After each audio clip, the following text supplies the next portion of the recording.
In 1932, a violent storm swallowed the New England coast. Waves taller than houses crashed against the cliffs, and winds tore roofs from homes. Inside Ravens Point Lighthouse, Keeper Thomas Hale was on his last shift before retirement. He had spent 40 years lighting that tower, guiding ships safely past the jagged rocks below. But that night, something felt different. As he climbed the spiral stairs to the lantern room, he heard whispering coming from above. He paused. The storm howled outside, but inside the whispers were clear. Thomas, Thomas. His lantern flickered. He shook it, telling himself it was just the wind.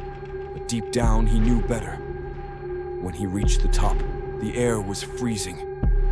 The massive glass windows rattled violently. Then he saw her.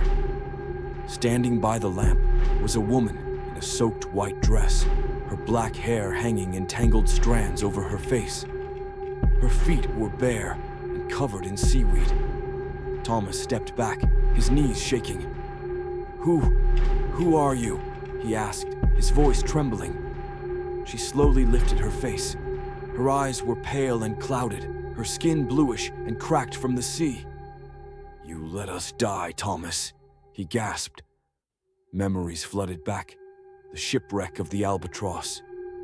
40 lives lost on a stormy night years ago, when Thomas had fallen asleep and the light had gone out. The woman stepped closer, her feet making wet slapping sounds on the wooden floor. "You promised to keep the light on. We waited for you, but the sea took us, and now..." Suddenly, dozens of soaked, pale figures emerged from the shadows of the lantern room. Men, women, and children with hollow eyes and bloated faces, their clothes torn and dripping seawater onto the metal floor. They circled Thomas, whispering, "Join us, join us, join us." He tried to scream, but cold, dead hands gripped his arms and pulled him towards the glass window. The woman in white pressed her icy fingers against his chest and whispered, "It's time to pay for your sins." With a sudden force, they shoved him against the window. The glass shattered. The last thing Thomas saw was the roaring black ocean below, rushing up to swallow him whole.